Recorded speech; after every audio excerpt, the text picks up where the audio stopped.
So maybe a first question is like, yeah, tell us a little bit about your background, right? I think like beyond just like the fancy titles and all of that, like how did you grow up and like what was kind of that childhood like for you? And like, yeah, just paint us kind of like that understanding and how do you think that childhood kind of influenced like the way like who you are right now? Do you think it had major influence in who you are?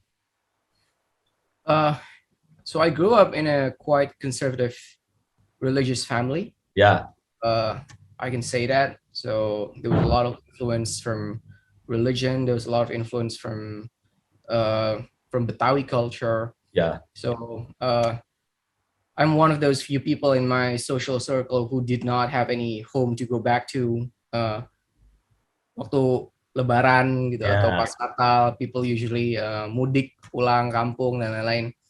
I didn't have any kind of home to go home to because I was born in Jakarta, yeah, and we didn't have any some sort of a ethnic color or racial color. Apa kalau orang bilang kayak, oh, uh, I'm originally from Java, I'm originally from Padang, so I'm Padangese, I'm a Japanese. yeah, So we didn't have that kind of yeah, identity yeah, because Betawi is not exactly an ethnic identity. It's not a racial identity. It's just a term that people use to describe those who live in and were born in Jakarta. We did not exactly have our own sort of culture. So Mhm. from the get go, I was pretty neutralized in that sense. I didn't have that strong sense of identity. Yeah, So I guess a lot of people in this case then ended up, turning to religion yeah, as a way for them to form their own identity. And I guess my family, I guess, went into that direction as well. So I went to an Islamic uh, kindergarten, Islamic elementary school, Islamic junior high school, but I ended up wanting to have a different experience. So yeah. I went to a state high school. Mm. That was my first experience, meeting people with different religious backgrounds. Mm. I guess I've been meeting people with different racial, ethnic, and social economic backgrounds for years by then. But it was something new to me when it comes to meeting people with different religious backgrounds. Yeah. I went to a Catholic university, which was super interesting. That Ah, was by design because I wanted to learn. got Uh, it. I, I I actually read the Bible. I went Wow. to classes on phenomenology of religion. Yeah. Unpar, the school that I went to in Bandung, they Yeah. have a good philosophy department. They have great Yeah. philosophy lectures. So I Nice. ended up exploring, different perspectives and different points of view Yeah. around religion, around metaphysics, that kind of thing. Yeah. 100%. I was a very curious person. Yeah. At the time. I'm still a curious person, and it's still changing my life. Yeah. So I was that kind of person. So Yeah. yeah, I mean, as you said, beyond all the fancy titles and achievements, back in my head, and for my own personal satisfaction, I was exploring all of these different things that I was interested in.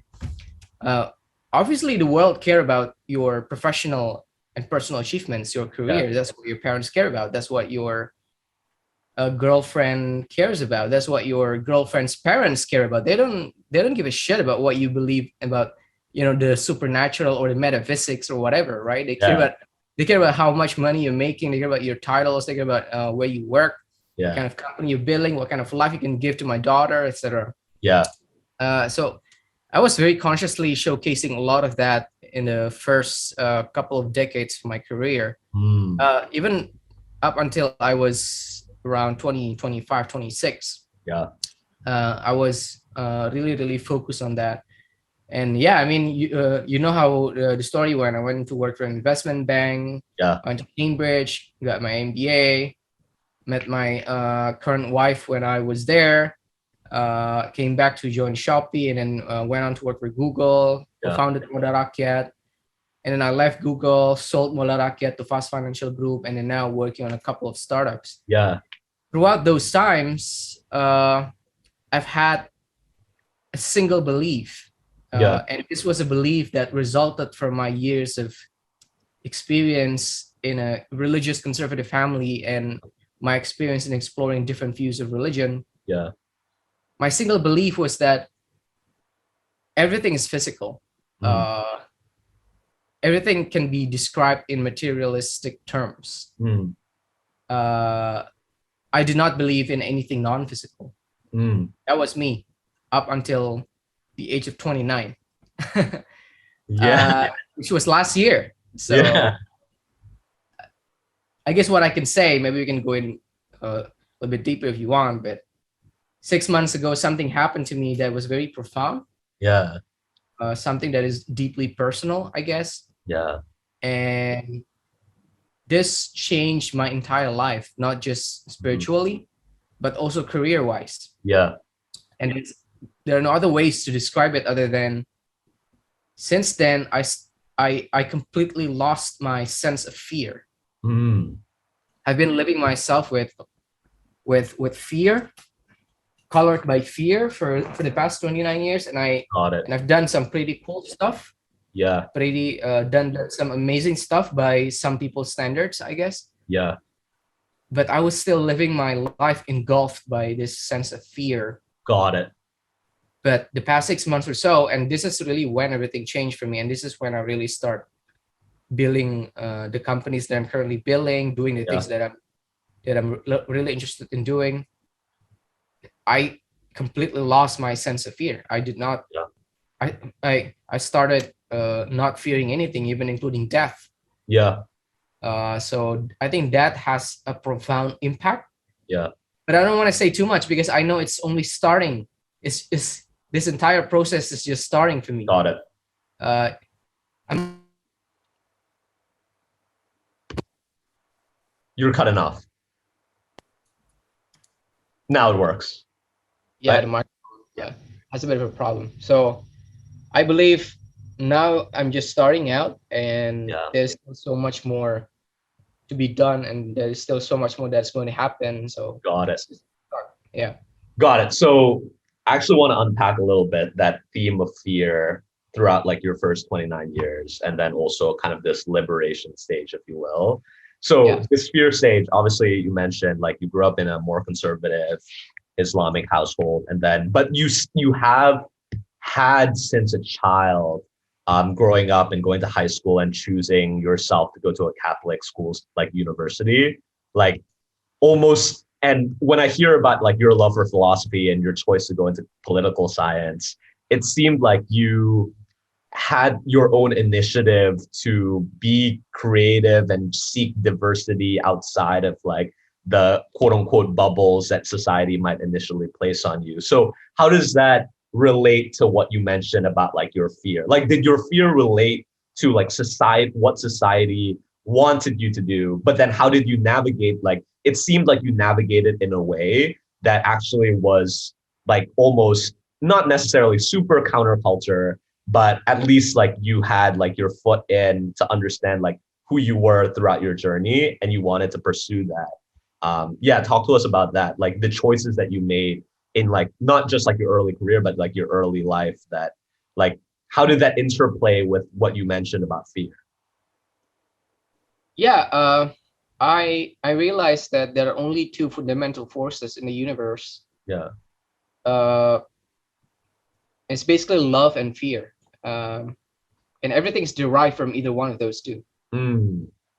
Every single particle or Mm. matter in the universe can be described uh, as a derivative of these two terms. Mm.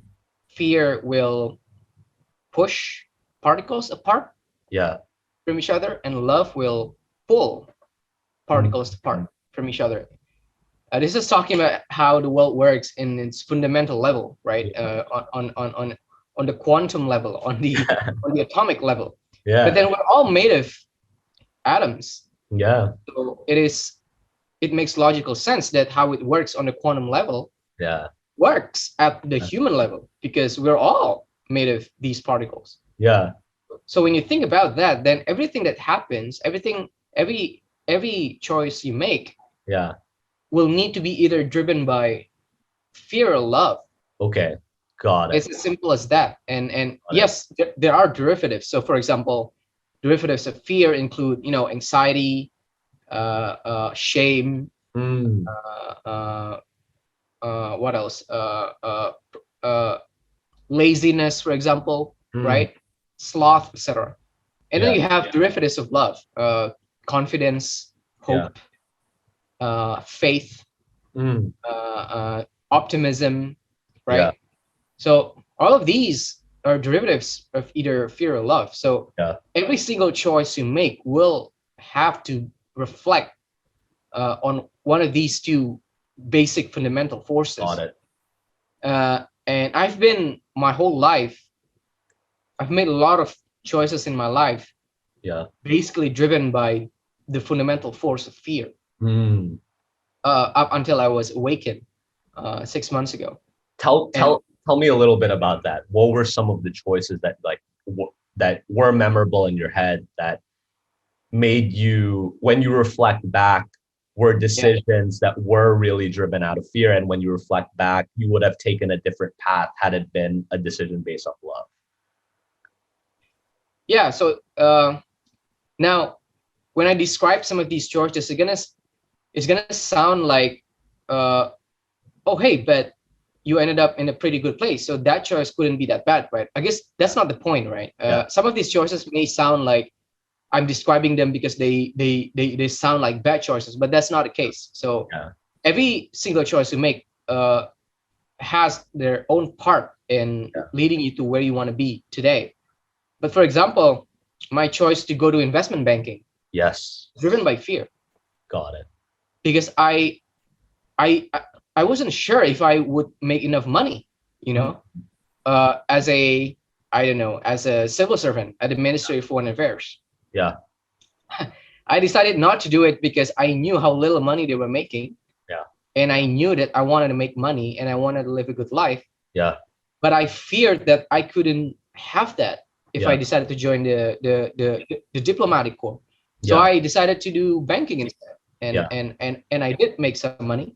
Yeah. And looking back, reflecting on it now, I'm glad I made that choice because that led me to where I am today. If Yeah. I were to join the Ministry of Foreign Affairs, I would have ended up in a completely different place. I wouldn't be talking to you today right now, Yeah. right? But it was still driven by fear. Yeah. Uh,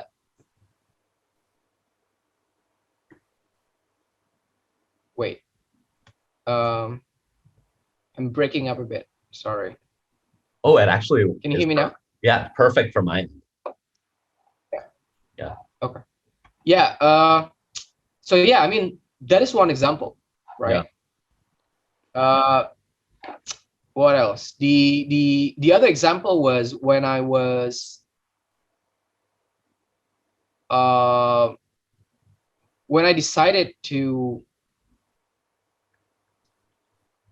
uh join this one e-commerce company Yeah. after graduation. Yeah. It was also driven by the fear of not making enough money, Yeah. because at the time I had multiple offers. Yeah. So I had offers from financial institutions, from a number of different tech companies. Yeah. I wouldn't say it was driven by my love for money. It was more driven by my fear of not having enough money.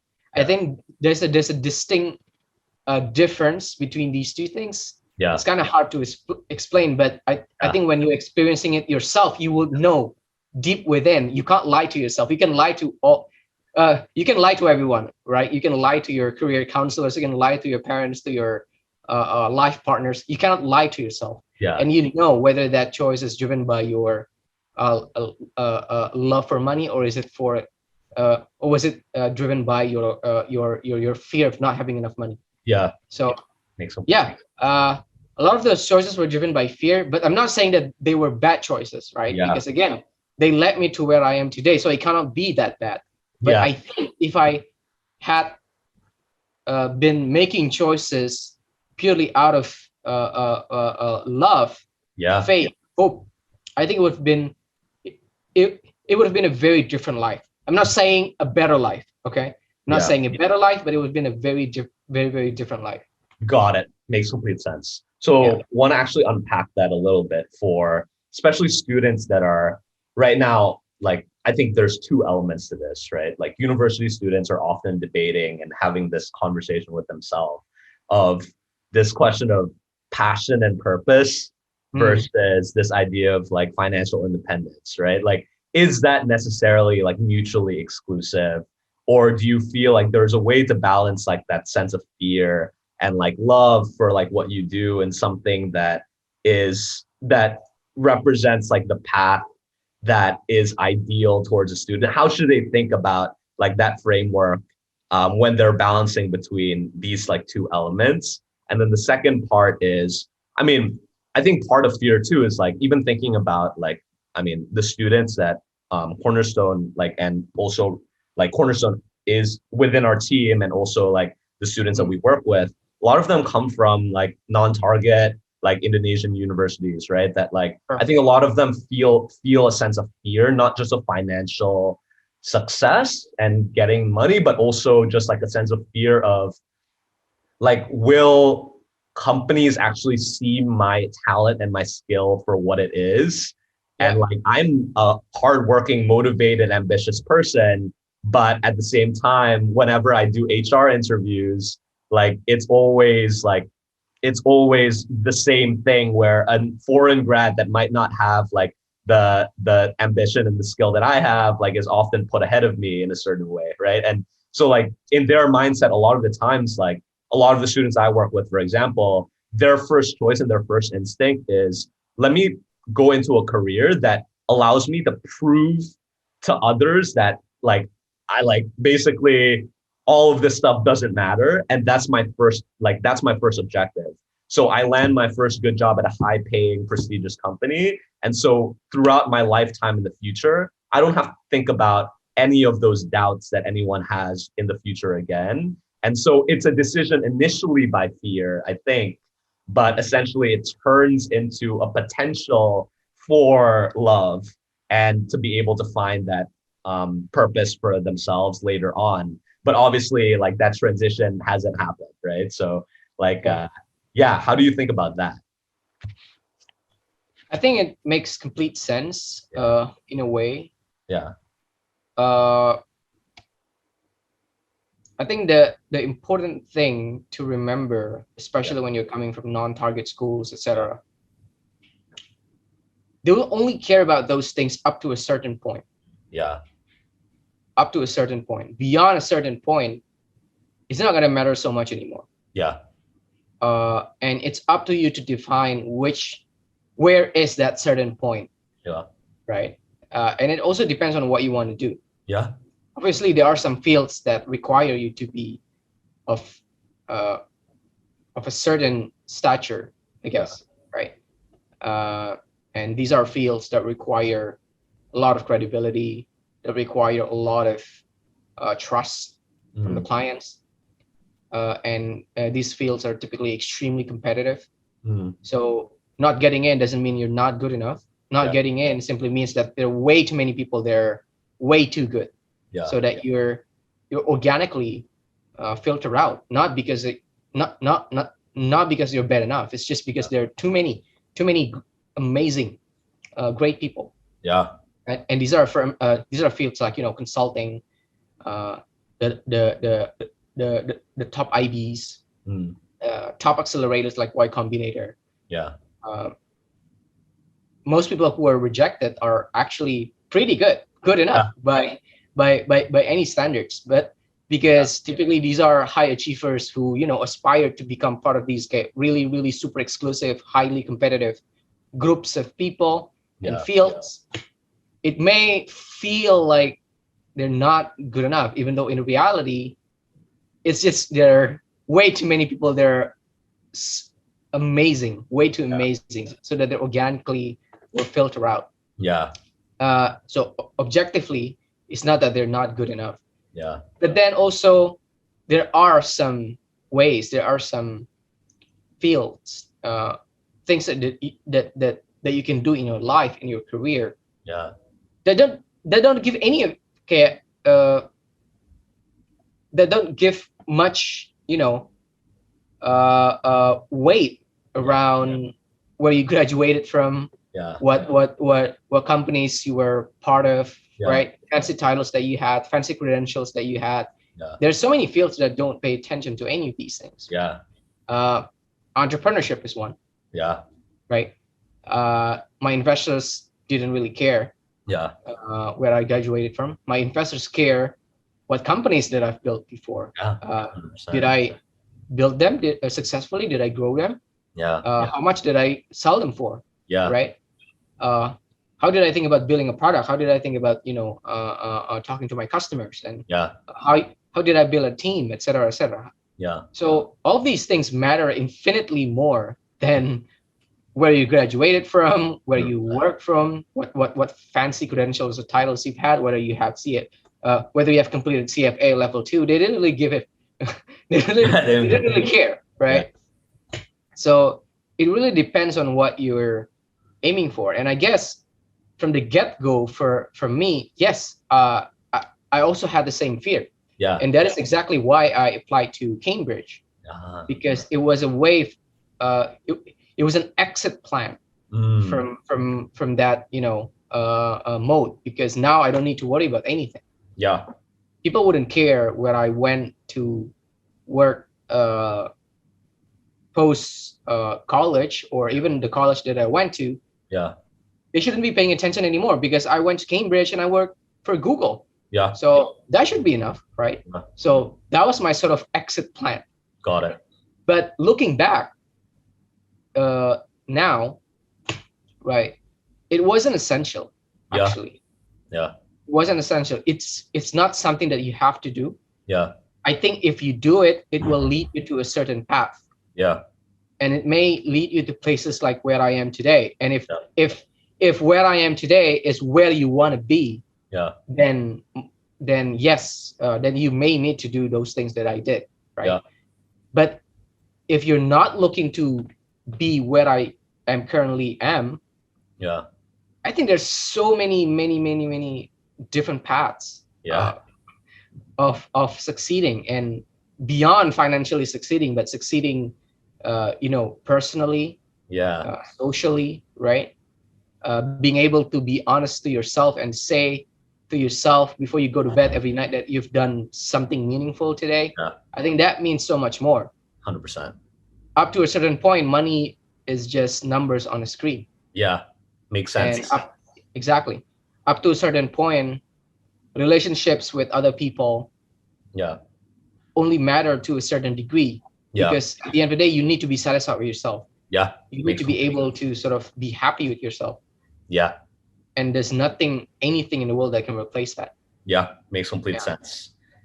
Got it. So one other thing that you mentioned in like your post as well that I would love to dig in even further is like a lot of people, I think like at least in the past, one of the ways to kind of align financial success was in the prestige of the organization that you worked with. But one of the things that you mentioned when it comes terms to, I guess like there's a book called The Two Mountains, the second mountain, right? The first one is what you mentioned, financial independence. The second one is to live that life of love and purpose and to be able to align to that every day. In terms of reaching that first mountain, what you mentioned in your post was it's not really about like where you go right now. It's about like potentially like building side businesses on the side and like using the money that you get to reinvest in the capital markets and actually start to build kind of like a skill set for yourself beyond kind of the titles that you imbue from like the companies that you work with. Like basically what I'm trying to get at is how can early career professionals and students adopt that mindset, right? Like where I think, I mean, there's one, I think like if you ask some people, they'll just say, just build, right? But like, how do you even get to the mindset where you're able to think like, hey, like what is even worth building, right? And like, how did you get in that mindset where like you started off in an investment bank and then you started working at Shopee and then Google, and then like, how do you think of yourself and build up that kind of building mindset for yourself beyond just like the quote unquote confines of your full-time job? I think it begins with recognizing that a corporate job can be very limiting in a way that you were being tunnel vision into Mm, believing a certain set of things and believing that some things are supposed to be done in a certain way, and believing that life is supposed to be lived in a certain way. So, so for example, when I was working at the IB that I used to work for, yeah. I actually started an interior design business. Oh, wow. Okay. Yeah, this is not anywhere on my LinkedIn, not Yeah. anywhere on my posts. Uh, I had an interior design business, so I help people design their apartments and then build them. Yeah. I connected, clients with vendors, etc. Yeah. I was making good enough money, Yeah. not as good as the finance job, obviously, but it gave me something else. It gave me a look at how a life can be lived differently, Mm, right? yeah. So True. you can sort of imagine yourself doing that full time. So as opposed to waking up, dressing up nicely, wearing a nice suit and nice tie, putting on some perfume, Yeah. and then going to work at 8 a.m., clocking in, meeting your clients, preparing your decks, Yeah. building your financial models, meeting high profile clients. You Yeah. can you can imagine an entirely different life, which Yeah. is a life where I would wake up at 7 a.m., take calls from my clients and go to their apartment, talk to my vendors, Yeah. uh, talk to the architect working on it, looking at some of the designs, Yeah. and discussing the designs with my client over lunch, Yeah. uh, and just visiting different apartments and different houses that we are currently working on. Yeah. So I was sort of, imagining an alternate life, I Yeah. guess. So this is Wafa in an alternate universe that if I had made different choices, this is probably I would have been doing full Yeah. time, not 100%. not doing that, fancy but boring finance job. Yeah. Uh, so I guess it came from the place of wanting to experience a different life. Yeah. Uh, I mean, like MMORPG, it's wanting to play a different character, it's wanting to play a different class, a different job, Yeah. right? You may have to start over. You may need to replay the main scenario quests all over again. You need to level up from level 1 or level 0 again. Yeah. But it's a worthy experience. It's a fun experience just because it's different Yeah. from the life you're currently living. Yeah. So I was always going at it with that kind of mindset, Yeah. wanting to live a different life, wanting to experience something differently. Yeah. So that will lead you to many different places, many different potential ways of how you can live your life. And Yeah. one day you might end up choosing to live that life instead, as opposed to Yeah. living the life you were currently living, right? Yeah. Because you learn that, hey, uh, I don't have to do this anymore. I Yeah. can now start doing this, Yeah. right? And this is exactly what I did when it comes to building my companies and leaving Google, because I lived that two different lives for Yeah. 5 years, Yeah. building my startups while working at Google. And at some point, I sort of came to the realization that, hey, I don't have to do this Google job anymore. Yeah. I can now live this an entirely different life. Yeah. And but everything started with that mindset, that Yeah. wanting to experience something different. 100%. It's like Yeah, that thread of curiosity that you mentioned was ever yeah, present in your childhood that continued onwards. And yeah, that ultimately led you, even though you mentioned that first 29 years was driven out of fear, that thread of curiosity allowed you to pull up from that thread of fear potentially onto a whole different direction because you yeah, realized that there was an alternate option available for you. exactly. Yeah. So what was okay, so now that kind of we explored that, like what was that transition period in the last 6 months that allowed you to kind of like quote unquote be liberated and like kind of sense like, oh wow, like I actually don't fear anything. Like I don't fear like death or like societal like expectations or things like that. Like how did you get to that? It was If you're willing a to share. Yeah. Yeah, I mean, it was, I think the most socially appropriate way of saying it is uh, it's God reaching out, Yeah. uh, and then showing me the way. Yeah. Uh, I've never been a religious person. Yeah. Never been. I never believe in the afterlife, for example, or the Yeah. existence of soul Yeah. or anything that is beyond the physical. Yeah. I've always seen religion as this nice ritual that society needed to, hold ourselves accountable and to keep things nicely fit in together. Because otherwise, society will break up, right? Maybe we'll have no guidance, etc., and we'll live very very unhonorable life. So Yeah. I saw religion from that lens. Yeah. So, but I mean, 6 months ago, probably won't go into too much detail. But what I can say is that I was shown the truth of what the world truly is, Yeah. the nature of our reality, Yeah. and what awaits beyond this life, Yeah. and then I start building a connection Yeah. with that another plane of existence, I Yeah. guess.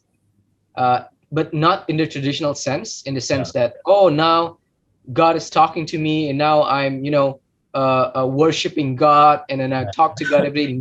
Not in that kind of way, Yeah. but more of a, honestly, it's more in a physics way, maybe because that's how God decided how they can talk to me Yeah. through physics. Yeah.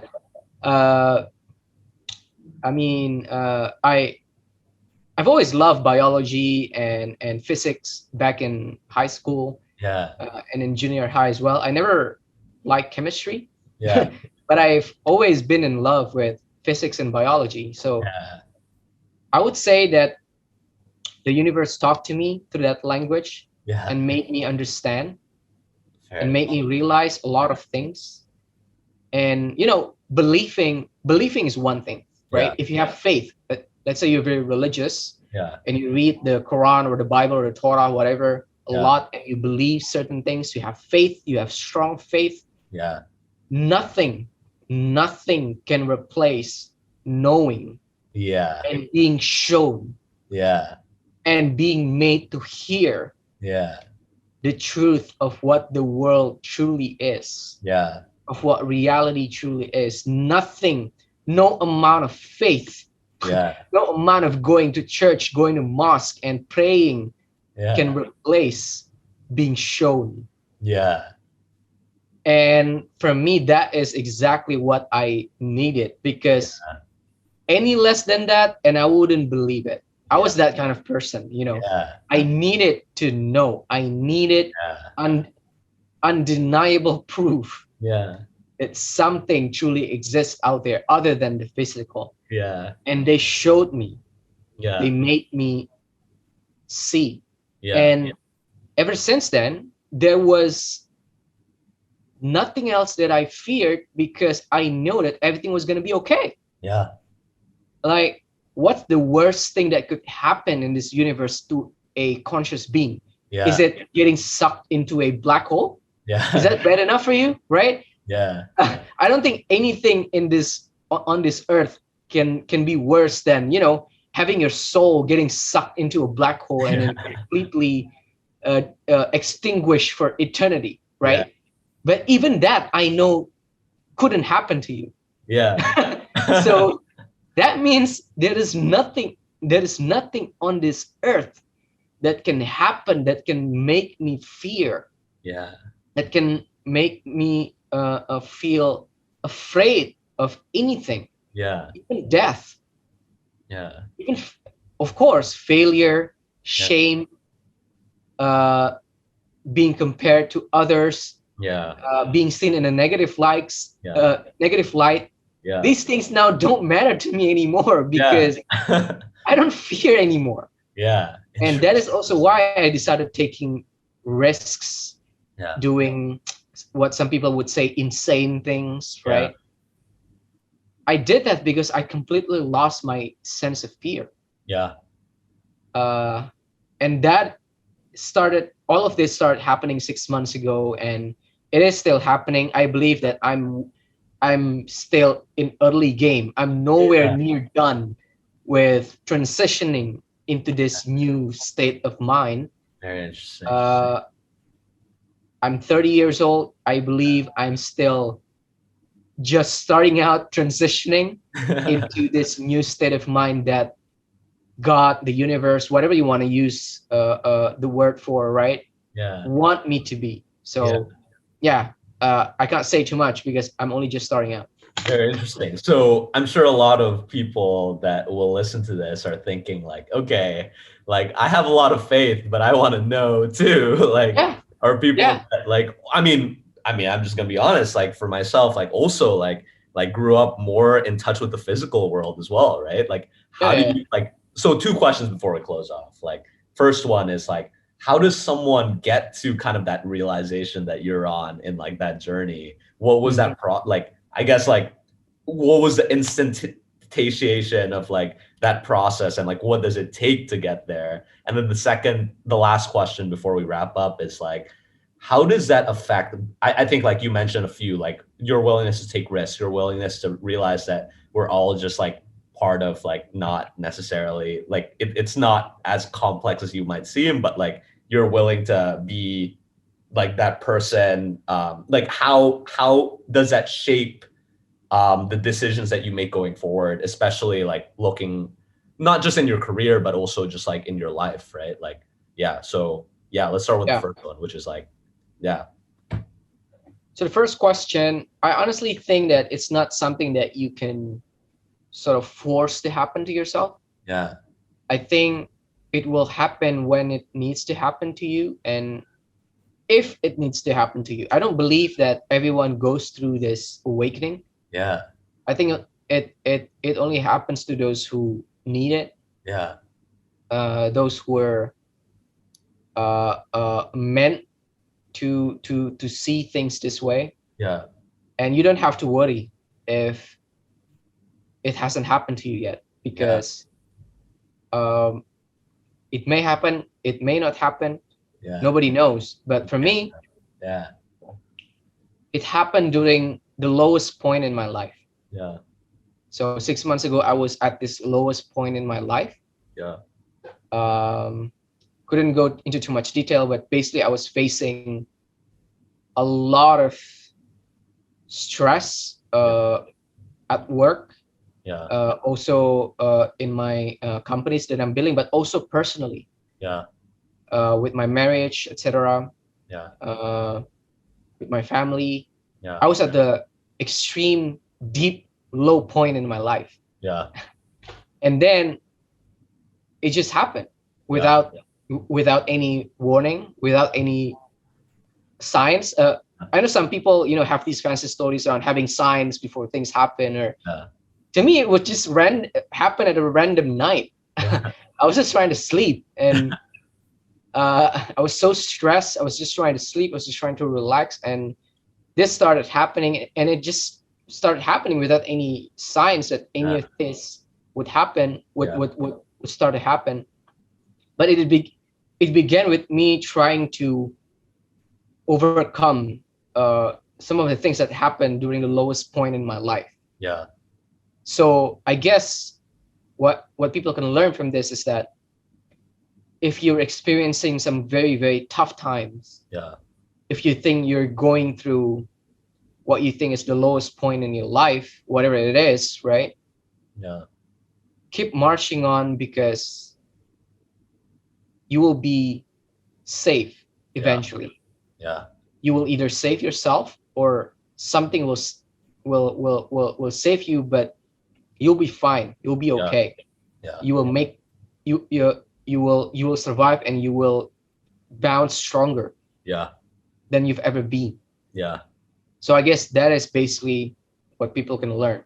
Uh, Never fear low points in your life, because yeah, that is actually are those are actually opportunities to be awakened the yeah, way I did, right? yeah, So embrace those moments, because maybe now it's your turn, right? yeah, to 100%. be to be awakened. So I guess that's what I can say. I guess for the second question, the way these things shape then my worldly, I guess, right, my physical decisions Yeah. is well, one, I've never been, a super data driven or logical or analytical person, Yeah. but but 10 years working in corporate finance and then tech sort of force you to become that person, Yeah. sort of force you to become that data driven, logical, and critical person. Yeah. But ever since my sort of uh, awakening 6 months ago, I no longer rely on those things anymore. Yeah. uh, I I I am still using those things to narrow down my options. Yeah. But when it comes to deciding between, the remaining two, three options that are good enough Yeah. logically or data wise, Yeah. when it comes to making the final decision, Yeah. I'm now relying on pure intuition and thought. Interesting. Yeah. I'm not even going to be trying to be logical or be data driven or be analytical. Yeah. It's going to be pure intuition. Yeah. Yeah. Uh, and that is how I think this has shaped Very, many of my decisions for the yeah. past 6 months. Yeah. And I guess the second way of how it shaped how I make decisions was I stopped worrying about the consequences of my Yeah. decisions. Yeah. So I guess one of the things that make you worry about your decisions is are the consequences of those decisions, right? You're worried about whether the consequences will be, the way you want them to be. Yeah. But the way now I see my decisions, no matter what I choose, there will be consequences, and no matter what the consequences are, those consequences are meant to happen to me. Mm. Those are part of the pathway that I was on, Yeah. right? Yeah. There's this concept in physics. Yeah. It's called the collapse of the wave function. Yeah. So they have proven scientifically and factually a particle, when they're not observed, they become wave. So this is basically the continuation of the Schrodinger's cat basically conundrum. Yeah. You put a cat inside a box and then you prepare a poison outside of the box, then the two possibilities of the cat dying from the poison and the cat living, Yeah.